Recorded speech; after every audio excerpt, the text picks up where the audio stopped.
വിശ്വസിച്ചതിൽ വീടടക്കം ആനന്ദിച്ചു. Praise Lord. ദൈവത്തിൽ വിശ്വസിച്ചതിൽ വീടടക്കം ആനന്ദിച്ചു. എല്ലാവരും ഒന്ന് ഉറക്കെ പറഞ്ഞേ, ദൈവത്തിൽ വിശ്വസിച്ചതിൽ. ഉറക്കെ പറഞ്ഞേ, വീടടക്കം ആനന്ദിച്ചു. Praise Lord, hallelujah. എത്ര ഭവനങ്ങളിൽ ആനന്ദമുണ്ട്.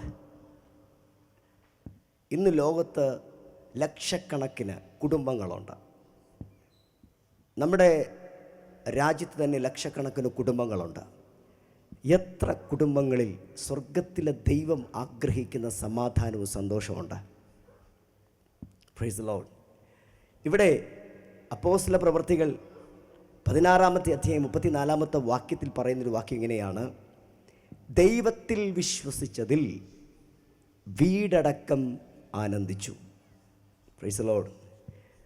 ഈ ആനന്ദം അവർക്ക് ലഭിച്ചത് എങ്ങനെയാ ഈ ആനന്ദം അവർക്ക് ലഭിച്ചതാ? Praise Lord.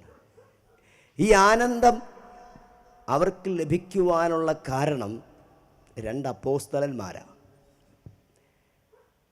അപ്പോസ്തലന്മാരിലൂടെ അവർ കേട്ട ഒരു ദൂതുണ്ടായിരുന്നു. രണ്ട് അപ്പോസ്തലന്മാർ കാരാഗൃഹത്തിനകത്ത് അകപ്പെടുവാനായിട്ട് ഇടയായിത്തീർന്നു. സുവിശേഷ നിമിത്തം അവർ കാരാഗൃഹത്തിനകത്ത് കടന്നപ്പോൾ അവർ ദൈവത്തെ സ്തുതിക്കുവാനും ദൈവത്തെ ആരാധിക്കുവാനുമായിട്ട് ഇടയായിത്തീർന്നു. ദൈവത്തെ സ്തുതിക്കുകയും ദൈവത്തെ ആരാധിക്കുകയും ചെയ്തതിലൂടെ ആ കാരാഗൃഹത്തിനകത്ത് ദൈവത്തിൻ്റെ മഹത്വം വെളിപ്പെട്ടു. നമ്മുടെ ജീവിതത്തിലെ സാഹചര്യങ്ങൾ മോശമാകാം, നല്ലതാകാം. പക്ഷേ സാഹചര്യങ്ങളൊക്കെ നല്ലതായിരിക്കുമ്പോൾ ചിലർക്ക് പ്രാർത്ഥനയുണ്ട്, സാഹചര്യങ്ങളൊക്കെ നല്ലതായിരിക്കുമ്പോൾ ചിലർക്ക് ആരാധനയുണ്ട്. എന്നാൽ സാഹചര്യങ്ങളൊക്കെ മോശമാകുമ്പോൾ ചിലർക്ക് പ്രാർത്ഥനയും കാണത്തില്ല, ആരാധനയും കാണത്തില്ല. എന്നാൽ ഈ അപ്പോസ്തലന്മാരെ സംബന്ധിച്ച് അവർ ക്രിസ്തുവിന് വേണ്ടി ഒത്തിരി വേദന അനുഭവിച്ചിരിക്കുകയാണ്. യേശു ക്രിസ്തുവിൻ്റെ നാമത്തിൽ ഒരു സഹോദരിയുടെ മേൽ വ്യാപരിച്ചിരുന്ന പിശാചിനെ പുറത്താക്കിയത് മുഖാന്തരം ആ സഹോദരിയെ ഉപയോഗിച്ച് അവൾ വെളിച്ചപ്പാട് പറയുന്ന ഒരു സഹോദരിയാണ്. വെളിച്ചപ്പാട് പറഞ്ഞ് യജമാനന്മാർക്ക് ലാഭമുണ്ടാക്കുന്ന ഒരു സഹോദരിയാണ്. പക്ഷെ ഒരു ദിവസം അപ്പോസ്തലനായ പൗലോസും ശീലാസിനെയും കണ്ടപ്പോൾ ഇവൾ പറയാൻ തുടങ്ങി, അത്യുന്നതനായ ദൈവത്തിൻ്റെ ദാസന്മാർ. അപ്പോൾ പല ദിവസവും ഇവളിങ്ങനെ പറയുന്നത് കേട്ടപ്പോൾ ഒരു ദിവസം പൗലോസ് മുഷിങ്ങിട്ട് അവളിലുള്ള ദുരാത്മാവിനെ ശാസിച്ചു. ആ പിശാച് അവളെ വിട്ടുപോയി. അപ്പോൾ പിശാച് അവളെ വിട്ടുപോയപ്പോൾ അവളെ കൊണ്ട് ആ ഒരു കാര്യം ചെയ്തുകൊണ്ടിരുന്ന, വെളിച്ചപ്പാട് പറഞ്ഞുകൊണ്ടിരുന്ന, അതിന് അവളെ പ്രോത്സാഹിപ്പിക്കുകയും അവളെ നടത്തിക്കൊണ്ട് ചെയ്തിരുന്നവർക്ക് വരുമാനം നഷ്ടമായി. അപ്പോൾ അത് മുഖാന്തരം ഈ അപ്പോസ്തലന്മാരെ ഉപദ്രവിക്കുകയും മാരകമായി അവരുടെ ദേഹത്ത് മുറിവേൽപ്പിക്കുകയും ചെയ്തു. എന്നിട്ട് അവരെ വിട്ടയച്ചില്ല, അവരെ കാരാഗൃഹത്തിനകത്താക്കി. എന്നാൽ കാരാഗൃഹത്തിനകത്ത് അകപ്പെട്ടവർ അവർ വെറുതെ ഇരുന്നില്ല. അവർ ദൈവത്തെ പ്രാർത്ഥിച്ചു, ആരാധിച്ചു, ദൈവത്തെ സ്തുതിച്ചു. ഈ കാലഘട്ടങ്ങളിലും പല ദൈവദാസന്മാർ ക്രിസ്തു നിമിത്തം കാരാഗൃഹത്തിനകത്ത് അകപ്പെടാറുണ്ട്. കഴിഞ്ഞ ചില നാളുകൾക്ക് മുമ്പേ എനിക്കറിയാവുന്ന ഒരു സഹോദരൻ നീണ്ട ചില ദിവസങ്ങൾ ജയിലിൽ കിടക്കുവാനായിട്ടിടയായി തീർന്നു. അദ്ദേഹം യേശുവിനെ പ്രസംഗിച്ചതുകൊണ്ട് യേശുവിനെ പ്രസംഗിച്ചതുകൊണ്ട് അദ്ദേഹം കുറേ നാൾ കാരാഗൃഹത്തിനകത്ത് അല്ലെങ്കിൽ ജയിലിനകത്ത് കിടക്കുവാനായിട്ടിടയായി തീർന്നു. എന്നാൽ ജയിലിനകത്ത് നിന്ന് പുറത്തു വന്നപ്പോൾ ദൈവം അദ്ദേഹത്തിന് വേണ്ടി വലിയ വാതിലുകളെ തുറന്നു. ദൈവം അദ്ദേഹത്തെ അനുഗ്രഹിക്കുവാനായിട്ടിടയായി തീർന്നു. പ്രൈസ് ദി ലോർഡ്, ആമേൻ. ഇവിടെ നോക്കുക, ഇവർ ജയിലിനകത്ത് അകപ്പെട്ടപ്പോൾ ഇവർ വെറുതെ ഇരുന്നില്ല. ഇവരുടെ ശരീരത്തിൽ മാരകമായ മുറിവുകളുണ്ട്. കാര്യം ഒത്തിരി അടി അവർ ഏറ്റു. പക്ഷേ ഇവർ പ്രാർത്ഥിക്കാൻ തുടങ്ങി. നമ്മുടെ ജീവിതത്തിൽ പ്രശ്നങ്ങൾ വരുമ്പോൾ, നമ്മുടെ ജീവിതത്തിൽ പ്രതികൂലങ്ങൾ വരുമ്പോൾ നാം ആരാധനയും പ്രാർത്ഥനയും നിർത്തുകയല്ല വേണ്ടത്. ആരാധനയും പ്രാർത്ഥനയും എത്രത്തോളം കൂട്ടാൻ സാധിക്കുന്നോ അത്രത്തോളം കൂട്ടുവാനായിട്ട് നമ്മൾ ശ്രമിക്കുക. Price the Lord. എന്നാൽ അതിൻ്റെ നടുവിൽ ദൈവത്തിൻ്റെ മഹത്വം ഇറങ്ങി വരുവാനായിട്ടിടയായി തീർന്നു. ദൈവത്തിൻ്റെ മഹത്വം ആ കാരാഗൃഹത്തിനകത്ത് വെളിപ്പെട്ടു. നിങ്ങൾക്ക് 16-ാമത്തെ അധ്യായം വീട്ടിൽ പോയി വായിക്കുവാണെങ്കിൽ എനിക്ക് തോന്നുന്നു ഇതിനകത്തിരിക്കുന്ന ഏറെക്കുറെ പേർക്ക് ആ സംഭവം അറിയാം എന്ന് ഞാൻ കരുതുന്നു. എന്നാൽ ഈ കാരാഗ്രഹത്തിനകത്ത് ദൈവത്തിൻ്റെ പ്രവൃത്തി മനസ്സിലാക്കിയപ്പോൾ ആമേൻ. അവിടെ ഒരു ഒരു ഒരു ഒരു വെളിച്ചം നഷ്ടപ്പെടുവാനായിട്ടിടയായി തീർന്നു. അവിടുത്തെ സിറ്റുവേഷനൊക്കെ വളരെ മാറുവാൻ തുടങ്ങി. അപ്പോൾ കാരാഗൃഹ പ്രമാണി ഉറക്കെ വിളിച്ച് ചോദിച്ചൊരു ചോദ്യമാണ്, യജമാനന്മാരെ, ഞാൻ രക്ഷ പ്രാപിപ്പാൻ എന്താണ് ചെയ്യേണ്ടത്? അപ്പോസ്തല പ്രവൃത്തിയുടെ പുസ്തകം 16-ാമത്തെ അധ്യായം 30-ാമത്തെ വാക്യം. യജമാനന്മാരെ, രക്ഷ പ്രാപിപ്പാൻ ഞാൻ എന്താണ് ചെയ്യണം? രക്ഷിക്കപ്പെടുവാൻ ഞാൻ എന്താണ് ചെയ്യേണ്ടത്? അടുത്ത വാക്യം. കർത്താവായ യേശുവിൽ വിശ്വസിക്കുക. ഒരൊറ്റ ഉത്തരമേ പറഞ്ഞുള്ളൂ, യേശുവിൽ വിശ്വസിക്കുക. അന്ന് രാത്രിയിൽ അപ്പോസ്തലന്മാർ ദൈവത്തിൻ്റെ വചനം അവരോട് സംസാരിച്ചു. അതിനടുത്ത വാക്യം വായിക്കുമ്പോൾ മനസ്സിലാകും. 32-ാമത്തെ വാക്യം. കുടുംബവും രക്ഷ പ്രാപിക്കും എന്ന് അവരോട് പറഞ്ഞു. പിന്നെ അവർ കർത്താവിന്റെ വചനം അവനോടും അവന്റെ വീട്ടിലുള്ള എല്ലാവരോടും പ്രസംഗിച്ചു. Price the Lord. കർത്താവിന്റെ വചനം കാരാഗൃഹ പ്രമാണിയോടും അവന്റെ വീട്ടിലുള്ള എല്ലാവരോടും അപ്പോസ്തലന്മാർ പ്രസംഗിച്ചു. ആ വീട്ടിനകത്ത് വരേണ്ടിയ സമാധാനവും സന്തോഷവും ഇതുവരെയും അവർ അനുഭവിച്ചിട്ടില്ലാത്ത, ഇതുവരെയും അവർ കണ്ടിട്ടില്ലാത്ത, ഇതുവരെയും അവർക്ക് അനുഭവിക്കുവാൻ കഴിയാത്ത ഒരു വലിയ സന്തോഷവും സമാധാനവും അവരുടെ കുടുംബത്തിനകത്ത് ഇറങ്ങി വന്നു. Praise the Lord. കാരാഗൃഹ പ്രമാണിയുടെ കുടുംബത്തിനകത്ത് മാത്രമല്ല, ഇന്ന് രാത്രി ദൈവവചനം കേൾക്കുന്ന സകല കുടുംബങ്ങളിലും ഒരു സന്തോഷവും സമാധാനവും ഇറങ്ങി വരണം. Price the Lord. ഞാൻ ചിന്തിക്കുന്നു, പല ക്രിസ്ത്യാനികളും പേരുകൊണ്ട് ക്രിസ്ത്യാനികൾ എന്ന് മാത്രമേ ഉള്ളൂ, പക്ഷേ അവരുടെ പല ഭവനങ്ങളിലും ക്രിസ്തുവില്ല. ക്രിസ്തു ഉണ്ടെങ്കിൽ മാത്രമേ ക്രിസ്തുവിൻ്റെ സമാധാനം ഉണ്ടാകത്തുള്ളൂ. ക്രിസ്ത്യാനി ആയതുകൊണ്ട് സമാധാനം വരണമെന്നില്ല, ആനന്ദം ഉണ്ടാകണമെന്നില്ല. ക്രിസ്തു ജീവിതത്തിൽ ഉണ്ടാകണം. പേരുകൊണ്ട് ക്രിസ്ത്യാനി ആയതുകൊണ്ട് കാര്യമില്ല, പള്ളിയിൽ പോയതുകൊണ്ട് കാര്യമില്ല. ക്രിസ്തുവിൽ വരണം. യേശുവിനെ കർത്താവെന്ന് ഹൃദയം കൊണ്ട് വിശ്വസിക്കുകയും വായ് കൊണ്ട് ഏറ്റുപറയുകയും ചെയ്താൽ നീ രക്ഷിക്കപ്പെടുമെന്നാണ് ദൈവത്തിൻ്റെ വചനം പറയുന്നത്. അന്ന് രാത്രി അവർ യേശുവിൽ വിശ്വസിച്ചു. അന്ന് രാത്രി അവരുടെ ഹൃദയത്തിൽ യേശു വന്നു. യേശു പറഞ്ഞു, ഞാൻ വാതിൽക്കൽ നിന്ന് മുട്ടുന്നു, ആരെങ്കിലും എൻ്റെ ശബ്ദം കേട്ട് വാതിൽ തുറന്നാൽ ഞാൻ അവനോടും അവൻ എന്നോടും കൂടെ അത്താഴം കഴിക്കും. യേശു നിങ്ങളുടെ വീടിൻ്റെ ഭിത്തിയിൽ വരാനല്ല ആഗ്രഹിക്കുന്നത്. യേശു നാൽക്കവലയിൽ വരാനല്ല ആഗ്രഹിക്കുന്നത്. യേശു നിങ്ങളുടെ ഹൃദയത്തിൽ വരാനാണ് ആഗ്രഹിക്കുന്നത്. അവനെ കൈക്കൊണ്ട് അവൻ്റെ നാമത്തിൽ വിശ്വസിക്കുന്ന ഏവർക്കും ദൈവത്തിൻ്റെ മക്കളാകുവാൻ അവൻ അധികാരം തന്നിരിക്കുകയാണ്. യേശുവിൻ്റെ ഫോട്ടോ നിങ്ങളുടെ വീട്ടിലുണ്ടെങ്കിൽ യേശു ഉണ്ട് എന്ന് കരുതരുതേ. യേശു നിങ്ങളുടെ ഭിത്തിയിൽ വരാൻ ആഗ്രഹിക്കുന്നില്ല. യേശു നിങ്ങളുടെ ജീവിതത്തിനകത്ത്, നിങ്ങളുടെ ഹൃദയത്തിനകത്ത് വരാനാണ് ആഗ്രഹിക്കുന്നത്. അതുകൊണ്ടാണ് പൗലോസ് അപ്പോസ്തലൻ ഇങ്ങനെ പറഞ്ഞത്, മഹത്വത്തിൻ്റെ പ്രത്യാശയായ ക്രിസ്തു നിങ്ങളുടെ ഉള്ളിലിരിക്കുന്നു. ദൈവത്തിൻ്റെ സകല സമ്പൂർണതയും നമുക്ക് കാണാൻ കഴിയുന്നത് ക്രിസ്തുവിലാണ്. അവനിലല്ലോ ദൈവത്തിൻ്റെ സകല സമ്പൂർണതയും ദേഹരൂപമായി വസിക്കുന്നത്. ആ ക്രിസ്തു, ആമേൻ, ദൈവസ്വരൂപത്തിലിരിക്കെ, വേദപുസ്തകം പറയും, ദൈവസ്വരൂപത്തിലിരിക്കെ ദൈവത്തോടുള്ള സമത്വം മുറുകെ പിടിച്ചുകൊള്ളണമെന്ന് വിചാരിക്കാതെ ദാസരൂപമെടുത്ത മനുഷ്യ സാദൃശ്യത്തിലായി. ആർക്ക് വേണ്ടി? നമ്മുടെ പാപങ്ങൾക്ക് വേണ്ടി, നമ്മുടെ പാപങ്ങൾ മാറുന്നതിലേക്ക് വേണ്ടി, നമ്മുടെ പാപങ്ങളെ നീക്കുവാനായിട്ടാണ് യേശു ഈ ഭൂമിയിലേക്ക് വന്നത്. ഒരു ഭാഗം നോക്കുമ്പോൾ യേശു ദൈവപുത്രനാണ്, മറുഭാഗം നോക്കുമ്പോൾ യേശു മനുഷ്യപുത്രനാണ്. മനുഷ്യനായിട്ട് ഈ ലോകത്തിൽ വന്നാലേ നമുക്ക് അംഗീകരിക്കുവാൻ കഴിയുകയുള്ളൂ. ഹല്ലേലൂയ. കരങ്ങൾ ഉയർത്തി കർത്താവിന് സ്തോത്രം ചെയ്താട്ടെ.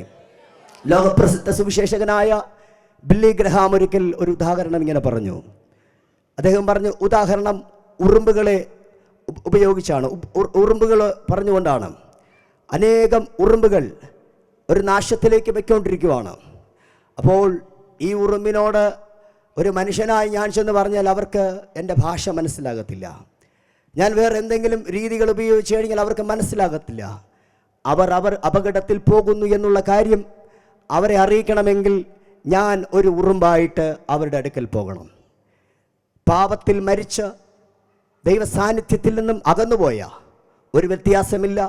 എല്ലാവരും പാപം ചെയ്ത് ദൈവ തേജസ് നഷ്ടപ്പെടുത്തി അങ്ങനെ ഇരിക്കുന്ന മനുഷ്യൻ്റെ അടുക്കലേക്ക് ദൈവം തൻ്റെ പുത്രനെ ഈ ലോകത്തിലേക്ക് അയച്ചു.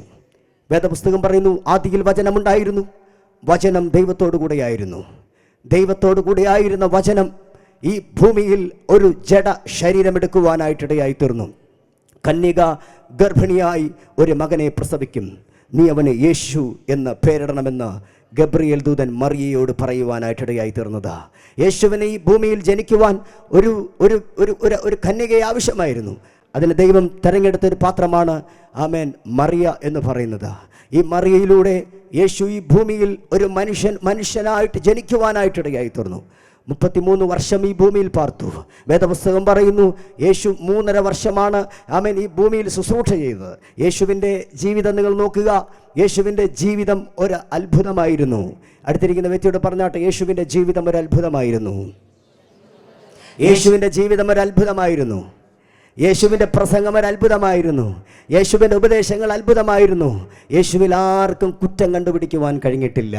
ലോകത്തിലെ അന്ന് ജീവിച്ചിരുന്ന പല മനുഷ്യനും യേശുവിനെ വാക്കിൽ കുരുക്കുവാനും യേശുവിനെ ഒരു തെറ്റ് കണ്ടുപിടിക്കുവാനുമായിട്ട് ശ്രമിച്ചെങ്കിലും ആർക്കും യേശുവിനെ തെറ്റ് കണ്ടുപിടിക്കുവാനായിട്ട് കഴിഞ്ഞില്ല. ലോകത്തിലെ അന്ന് ഭരിച്ചിരുന്ന ഭരണാധികാരികൾ പറഞ്ഞു, ഇവൻ കുറ്റമില്ലാത്തവനാണ്.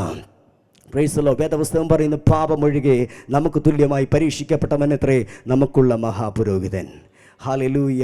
യേശു വേദപുസ്തകത്തിനകത്ത് ഇങ്ങനെ പറയും, യേശു നമ്മുടെ സമാധാനം എന്നാണ് പറയുന്നത്. ഹല്ലേലൂയ.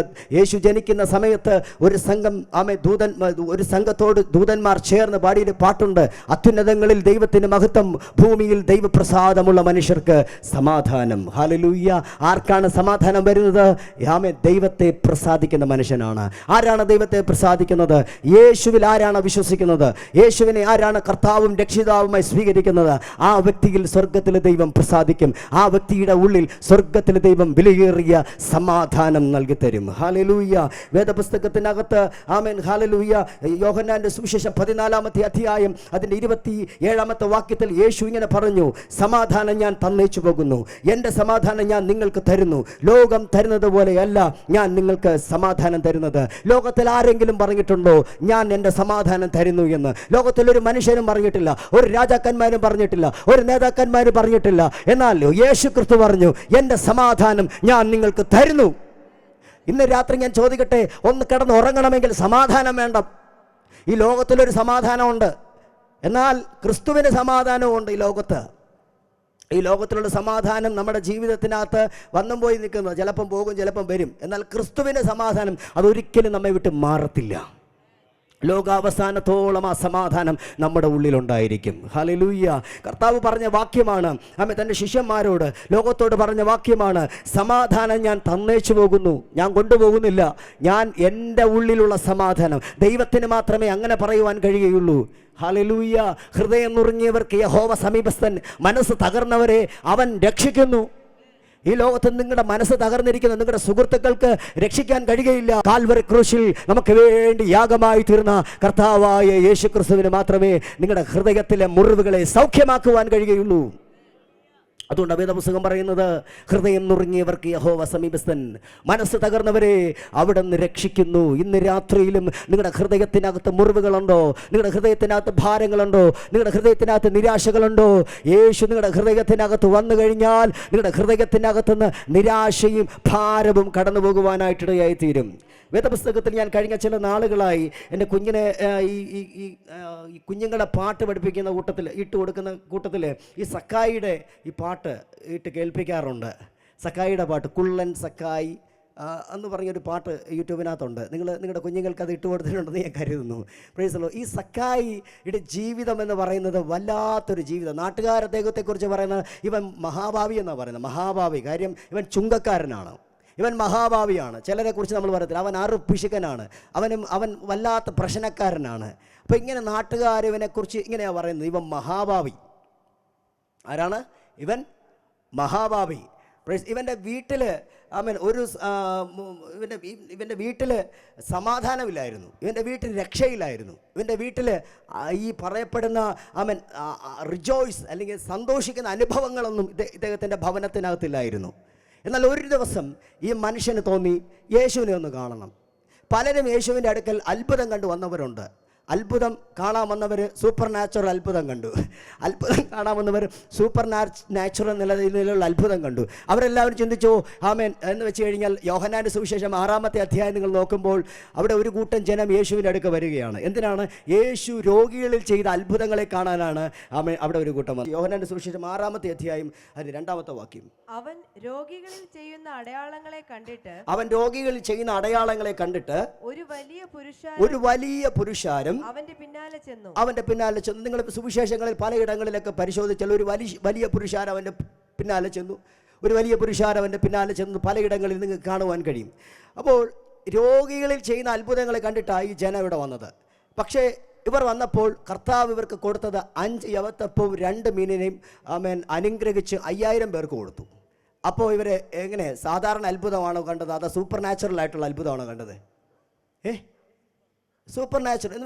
5 അപ്പവും 2 മീനും എന്ത് ചെയ്യുക? കർത്താവ് അനുഗ്രഹിച്ച് അതിനെ വർദ്ധിപ്പിച്ചു. അത് 5000-ഓളം പുരുഷന്മാരുടെ കണക്കാണ് പറയുന്നത്, സ്ത്രീകളുടെ കണക്ക് പറയുന്നില്ല. അതെല്ലാം കൂടെ കൂട്ടുവാണെങ്കിൽ 10,000-10,000 പേർ. കർത്താവിൻ്റെ അന്നത്തെ മീറ്റിംഗ് എന്ന് പറഞ്ഞാൽ 5000-10,000 പേരാണ്. ഇന്നത്തേക്ക് 2023 വർഷങ്ങൾക്ക് മുമ്പ് കർത്താവിൻ്റെ മീറ്റിങ്ങിൽ അന്ന് ഇതുപോലെയുള്ള ഫെസിലിറ്റീസ് ഒന്നുമില്ല, സൗണ്ട് സിസ്റ്റം ഇല്ല, കീബോർഡ് ഇല്ല. അന്നത്തെ അറേഞ്ച്മെൻറ്റ്സിനൊന്നും നമുക്കറിയത്തില്ല. ഹല്ലേലൂയ. അന്നിനെ കർത്താവ് തൻ്റെ ശിഷ്യന്മാരെ ഉപയോഗിച്ചില്ലേ. കാര്യം ഈ കഴിഞ്ഞ നാൾ വരെയും നമ്മൾ സ്റ്റേജിൽ പ്രസംഗിക്കുമ്പോൾ 2 പേരായിരുന്നു പ്രസംഗം. ഞാനിപ്പം പ്രസംഗിക്കുക, വേറൊരാൾ ഏറ്റു പറയും ഇല്ലേ? ഏതുവരെ ഉണ്ടായിരുന്നു? കഴിഞ്ഞ ഒരു 10-20 വർഷത്തിനകത്ത് അതങ്ങ് നിലച്ചല്ലേ? ആണോ? ഹലോ, ശരിയാണോ പറയുന്നത്? അല്ലേ? എനിക്ക് ഓർമ്മയുണ്ട്. ഒരാൾ പ്രസംഗിക്കും. ലാസ്റ്റ് ഞാൻ കണ്ടത് PV ആശാരിയുടെ മീറ്റിങ്ങിൽ അദ്ദേഹം പ്രസംഗിക്കും, വേറൊരാൾ ഏറ്റു പറഞ്ഞ് പ്രസംഗിക്കും. ഹല്ലേലൂയ. നോക്കുക, അപ്പോൾ രോഗികളിൽ ചെയ്യുന്ന അത്ഭുതങ്ങളെ കാണുവാനായിട്ട് ജനം യേശുവിൻ്റെ അടുക്ക വന്നപ്പോൾ ജനം കണ്ടത് സൂപ്പർ നാച്ചുറലായിട്ട് അത്ഭുതം. 5 യവത്തപ്പവും 2 മീനും കർത്താവ് അനുഗ്രഹിച്ചു 5000 പുരുഷന്മാർക്ക് കൊടുത്തു. അപ്പോൾ ഈ അത്ഭുതം കണ്ടപ്പോൾ ജനത്തിനൊരാഗ്രഹം. എന്താണ് ആഗ്രഹം? ആ ആഗ്രഹം നമ്മൾ യോഹന്നാൻ്റെ സുവിശേഷം 6-ാമത്തെ അധ്യായം അതിൻ്റെ 15-ാമത്തെ വാക്യത്തിലോട്ട് വരുമ്പോൾ നമുക്ക് ജനത്തിൻ്റെ ആഗ്രഹം, ഈ അപ്പം തിന്നവരെ അവരുടെ ആഗ്രഹം നമുക്ക് അതിനകത്ത് കാണാൻ കഴിയും. ഒന്ന് വായിച്ചാട്ടെ 15-ാമത്തെ വാക്യം. അവർ വന്ന് തന്നെ പിടിച്ച് രാജാവാക്കുവാൻ ഭാവിക്കുന്നു എന്ന് യേശു അറിഞ്ഞിട്ട് പിന്നെയും തനിച്ച് മലയിലേക്ക് വാങ്ങിപ്പോയി. അപ്പോൾ ഇവരുടെ ആഗ്രഹം, ഇവർക്ക് 5 യവത്തപ്പവും 2 മീനും വാഴ്ത്തി 5000 പേർക്ക് 10,000 പേർക്ക് കൊടുക്കുന്നത് കണ്ടപ്പോൾ ഇവർക്ക് മനസ്സിലായി യേശു നമ്മുടെ ഭക്ഷ്യമന്ത്രി ആയിരുന്നെങ്കിൽ കൊള്ളായിരുന്നു. അല്ലേ? യേശു നമ്മുടെ ഭക്ഷ്യമന്ത്രി ആയിരുന്നെങ്കിൽ കൊള്ളായിരുന്നു, അല്ലെങ്കിൽ നമ്മുടെ രാജാവായിരുന്നെങ്കിൽ കൊള്ളായിരുന്നു. നമുക്ക് പട്ടിണി കിടക്കാതെ പോകുമായിരുന്നു. നമ്മുടെ വയലുകളിൽ നമുക്ക് ജോലിക്കും കൂലിക്കൊന്നും പോകണ്ട. യേശു കർത്താവ് ഇങ്ങനെ, പിശാച് പറഞ്ഞു നീ കല്ലുകളെയൊക്കെ അപ്പമാക്കാൻ പറഞ്ഞു. കർത്താവ് അപ്പമാക്കിയോ? ഇല്ല. പണ്ടാരണ്ട പ്രസംഗിക്കുന്നത് കേട്ടു, അന്ന് കർത്താവ് അപ്പമാക്കിയിരുന്നെങ്കിൽ ഇവിടെ കിടക്കുന്ന കുരിശുമല വരെ അപ്പമായനേന്ന്. എനിക്കറിയത്തില്ല, ഒരാളെ പ്രസംഗിക്കുന്നത് കേട്ടതാ. ഹല്ലേലൂയ. ഓക്കെ. അപ്പോൾ അവർ ചിന്തിച്ചു യേശു ആരാണ്? യേശുവിനെ നമ്മൾ എന്ത് ചെയ്യാം? യേശുവിനെ രാജാവാക്കുക എന്നുള്ളത്. പക്ഷേ യേശുവിനറിയാം താൻ ഇവിടെ രാജാവാകാനല്ല വന്നത്. ഈ ലോകത്ത് ഒരു രാജാവാകാനല്ല യേശു വന്നത്. Price the Lord. ഹല്ലേലൂയ. യേശു ഇവിടെ വന്നത് നമ്മുടെ പാപങ്ങൾക്ക് വേണ്ടി യാഗമാകുവാനാണ്. ഹല്ലേലൂയ. ദൈവത്തിൻ്റെ ഇഷ്ടപ്രകാരം യാഗമാകുവാനാണ് യേശു ഈ ഭൂമിയിൽ വന്നത്.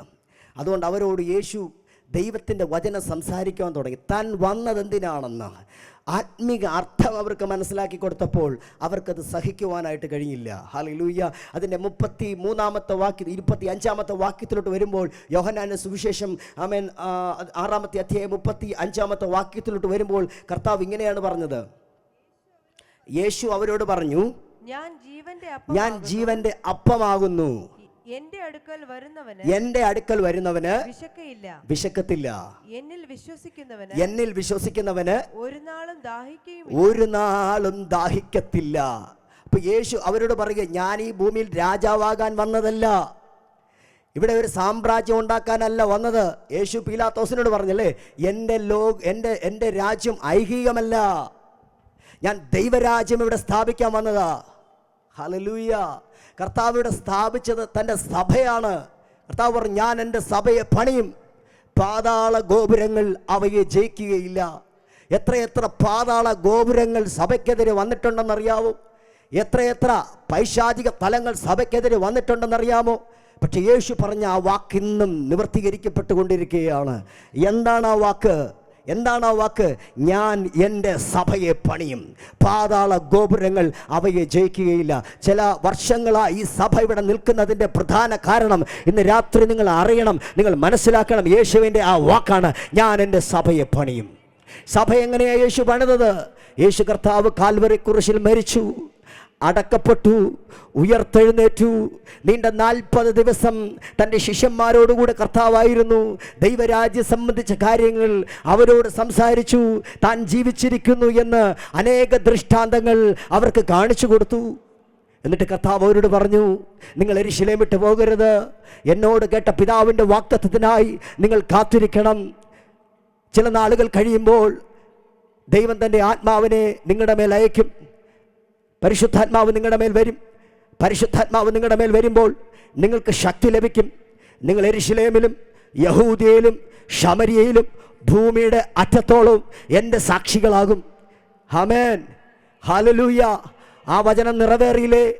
ലോകത്തിൻ്റെ ഏറ്റവും ഏറ്റവും ഏറ്റവും നടുക്ക് നിന്ന് കർത്താവ് ഈ വാക്യം പറഞ്ഞു, നിങ്ങൾ ഭൂലോകത്തിലൊക്കെയും പോയി സകല സൃഷ്ടികളോടും എൻ്റെ വചനം പ്രസംഗിപ്പീൻ. വിശ്വസിക്കുകയും സ്നാനമേൽക്കുകയും ചെയ്യുന്നവൻ രക്ഷിക്കപ്പെടും, വിശ്വസിക്കാത്തവൻ ശിക്ഷാവിധിയിൽ അകപ്പെടും. വിശ്വസിക്കുന്നവരാൽ ഈ അടയാളങ്ങൾ നടക്കും. അവർ എൻ്റെ നാമത്തിൽ രോഗികളെ സൗഖ്യമാക്കും, അവർ ഭൂതങ്ങളെ പുറത്താക്കും, അവർ മരിച്ചവരെ ഉയർത്തെഴുന്നേൽപ്പിക്കും, അവർ കുഷ്ഠരോഗികളെ ശുദ്ധമാക്കും. ഞാനോ ലോകാവസാനത്തോളം എല്ലാ നാളും നിങ്ങളോടുകൂടെ ഉണ്ടാകും.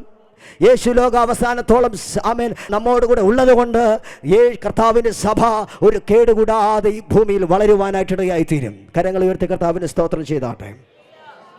അങ്ങനെ കർത്താവിൻ്റെ വാഗ്ദത്തത്തിന് വേണ്ടി അവർ കാത്തിരുന്നു. അപ്പോസ്തലപ്രവൃത്തി 2-ാമത്തെ അധ്യായത്തിലേക്ക് കടന്നു പോകുമ്പോൾ പെന്തക്കോസ്ത് നാൾ വന്നു. എല്ലാവരും ഒരുമിച്ച് കൂടിയിരുന്നു. പെട്ടെന്ന് കൊടിയ കാറ്റടിക്കുന്നത് പോലെ ആകാശത്തു നിന്നും ഒരു മുഴക്കമുണ്ടായി. അവർ ഇരുന്ന വീട് മുഴുവൻ നിറച്ചു. പരിശുദ്ധാത്മാവ് അവരിൽ മേൽ കടന്നു വരുവാനായിട്ട് തുടങ്ങി. ആത്മാവ് അവർക്ക് ഉച്ചരിപ്പാൻ നൽകിയതുപോലെ അവർ അന്യഭാഷകളിൽ സംസാരിച്ചു തുടങ്ങി. അന്ന് പകലിൽ ആ ദിവസം അത് 50-ാമത്തെ ദിവസമാണ്. യേശു 40 ദിവസം ശിഷ്യന്മാരുടെ കൂടെ ഉണ്ടായിരുന്നു. നീണ്ട 10 ദിവസം യേശുവിൻ്റെ ശിഷ്യന്മാർ വളരെ പ്രാർത്ഥനയോടെ, വളരെ ഐകമത്യപ്പെട്ട് കർത്താവിൻ്റെ വാഗ്ദത്തത്തിന് വേണ്ടി അവർ കാത്തിരുന്നു. 50-ാമത്തെ ദിവസം വന്നപ്പോൾ, പെന്തക്കോസ്ത് നാൾ വന്നപ്പോൾ എല്ലാവരും ഒരുമിച്ച് കൂടിയിരുന്നു. പെട്ടെന്ന് ആ റൂമിൽ ആ 120 പേരുടെ മേലും ഒരുപോലെ പരിശുദ്ധാത്മാവ് വന്നു. അവർ ഉച്ചരിച്ചു കൂടാത്ത ഞരക്കങ്ങളാൽ അവർ അന്യഭാഷയിൽ സംസാരിക്കുവാൻ തുടങ്ങി. ആമേൻ, ഹല്ലേലൂയ. അന്ന് ദൈവസഭ ഈ ഭൂമിയിൽ സ്ഥാപിതമായി. ലോകത്തിൻ്റെ പലയിടങ്ങളിലും ഇന്ന് ദൈവസഭയുണ്ട്. ഞാൻ പറയട്ടെ, ഇത് ഒരു മനുഷ്യൻ സ്ഥാപിച്ചതാണെങ്കിൽ ഇന്ന് രാത്രി ഇത്രയും പേർ ഇതിനകത്ത് കൂടിയിരിക്കത്തില്ല. ഇത് ദൈവപുത്രനായ ക്രിസ്തു തൻ്റെ ശരീരത്തെ കാൽവറിയിൽ ഏൽപ്പിച്ചു, മരണത്തിനേൽപ്പിച്ചു, പിതാവിനെ പ്രസാദിപ്പിച്ചു, പിതാവിൻ്റെ ഇഷ്ടം നിറവേറ്റി. ആമേൻ, ഒരു അകൃത്യ യാഗമായി തീർന്നു. ആ യാഗത്തിൽ ദൈവം പ്രസാദിച്ചതിലൂടെ ആമേൻ ഈ ലോകത്തിൽ ഒരു കൂട്ടം ജനം എഴുന്നേൽക്കുവാനായിട്ടിടയായി തീർന്നു. അതാണ് ദൈവത്തിൻ്റെ സഭ. ഹല്ലേലൂയ. യേശുവിൻ്റെ രക്തത്താൽ വീണ്ടെടുക്കപ്പെട്ടവരുടെ കൂട്ടമാണ്. ഹല്ലേലൂയ. വേദപുസ്തകം പറയുന്ന അവൻ ക്രൂശിൽ ചൊരിഞ്ഞ രക്തമുഖാന്തരം നമുക്ക് സമാധാനമുണ്ടായി. ഹല്ലേലൂയ. നാം ഇവിടെ വന്നിരിക്കുന്നതിൻ്റെ പ്രധാന കാരണം യേശുവിൻ്റെ രക്തമാണ്. ഹാബേലിൻ്റെ രക്തത്തെക്കാൾ ഗുണകരമായി സംസാരിക്കുന്ന യേശു ക്രിസ്തുവിൻ്റെ രക്തം ഇന്ന് രാത്രി നിങ്ങൾക്ക് വേണ്ടി, എനിക്ക് വേണ്ടി സംസാരിച്ചു കൊണ്ടിരിക്കുകയാണ്. വേദപുസ്തകം പറയും, യോഹന്നാന്റെ ലേഖനത്തിൽ പറയുന്നു, ആമേൻ ആമേൻ ഹല്ലേലൂയ, അവൻ്റെ പുത്രനായ യേശുവിൻ്റെ രക്തം നമ്മുടെ ജീവിതത്തിലെ സകല പാപത്തെയും ഒക്കെ ശുദ്ധീകരിക്കുന്നു. ഒരു സമാധാനം നിങ്ങൾക്കില്ലയോ? സമാധാനമില്ലാതെ ജീവിക്കുന്ന വ്യക്തിയാണോ? ഞാൻ നേരത്തെ പറഞ്ഞല്ലോ, ആമേൻ, ഉറങ്ങണമെങ്കിൽ സമാധാനം വേണം. ഉറങ്ങണം. സമാധാനമില്ലെങ്കിൽ ഉറങ്ങാൻ പറ്റത്തില്ല. ഇന്ന് ലോകത്തിലെ ജനത്തിൻ്റെ ഹൃദയങ്ങളിൽ സമാധാനമില്ലാത്തത് കൊണ്ട് നേരെ ഉറങ്ങാൻ സാധിക്കാതെ പോകുന്നു. ഞാൻ പറയട്ടെ, യേശു നിങ്ങളുടെ ഹൃദയത്തിനകത്ത് വരുമ്പോൾ, നിങ്ങളുടെ ഹൃദയം ശാന്തമാകുകയാണ്. കാര്യം അവൻ തിരമാലകളെ ശാന്തമാക്കുന്നവനാണ്. ആമേൻ, ഹല്ലേലൂയ. ആമേൻ. തിരമാലകളെ, ശക്തിയേറിയ തിരമാലകളെയും പ്രശ്നങ്ങളെയും പ്രതികൂലങ്ങളോടും കർത്താവ് ഒരിക്കൽ ഇങ്ങനെ പറഞ്ഞു, അടങ്ങുക. കർത്താവ് പറഞ്ഞ നിമിഷം തന്നെ ആ പ്രശ്നങ്ങൾ അടങ്ങി. നിങ്ങളുടെ ഹൃദയത്തിനകത്ത് തിരമാലകളെയും പ്രശ്നങ്ങളെയും ആമേൻ ശാന്തമാക്കുവാൻ കഴിയുന്ന ഈ ലോകത്തിൽ ഒരുവനേ ഉള്ളൂ, അത് കർത്താവായ യേശുവാണ്. യേശുവിനെ രക്ഷിതാവായി സ്വീകരിക്കുവാൻ നിങ്ങൾ ഒരിടത്തും പോണ്ട. നിങ്ങൾ ഇരിക്കുന്ന ഭവനത്തിനകത്ത് ഇരുന്നാൽ മതി, നിങ്ങൾ ഇരിക്കുന്ന സ്ഥലത്തിരുന്നാൽ മതി. നിങ്ങളുടെ ഹൃദയം ഒന്ന് തുറന്ന് ഇങ്ങനെ പറഞ്ഞാൽ മതി, യേശുവേ, ഞാനൊരു പാപിയാണ്. എൻ്റെ ജീവിതത്തിൽ ഒത്തിരി പാപങ്ങൾ സംഭവിച്ചിട്ടുണ്ട്. ഞാൻ ഒത്തിരി അനീതികൾ പ്രവർത്തിച്ചിട്ടുണ്ട്. യേശുവേ, എന്നോട് ക്ഷമിക്കണമേ.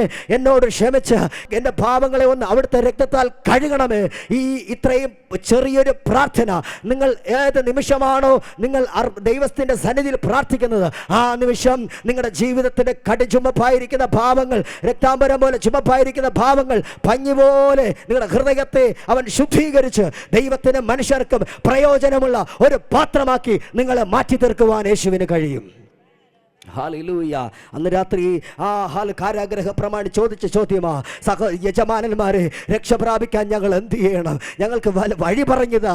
അവർ പറഞ്ഞു, കർത്താവായ യേശുവിൽ നീ വിശ്വസിക്കുക, മറ്റൊരുത്തനിലും രക്ഷയില്ല. രക്ഷിക്കപ്പെടുവാൻ ആകാശത്തിന് കീഴിൽ മനുഷ്യരുടെയിൽ ഒരേ ഒരൊറ്റ നാമമേ ഉള്ളൂ, യേശുവിൻ്റെ നാമം. അക്കരങ്ങൾ ഉയർത്തിപ്പിടിച്ച് പറ, യേശുവിൻ്റെ നാമം. ഹല്ലേലൂയ. ദൈവമോ മരണപാശങ്ങളെ അഴിച്ച് അവനെ ഉയർത്തെഴുന്നേൽപ്പിച്ചു. മരണത്തിന് അവനെ പിടിച്ചു വയ്ക്കുവാൻ സാധിച്ചിരുന്നില്ല. മരിച്ചവരുടെ ഇടയിൽ നിന്നും ആദ്യജാതനായി യേശു കർത്താവ് ഉയർത്തെഴുന്നേറ്റു. ഹല്ലേലൂയ. ഇന്ന് രാത്രി ഞാൻ പറയട്ടെ, യേശു കല്ലറയിലില്ല. യേശു പിതാവിൻ്റെ വലത്ത് ഭാഗത്തിരിക്കുന്നത് പോലെ തന്നെ അവൻ്റെ മഹത്വം നമ്മുടെ നടുവിലുണ്ട്.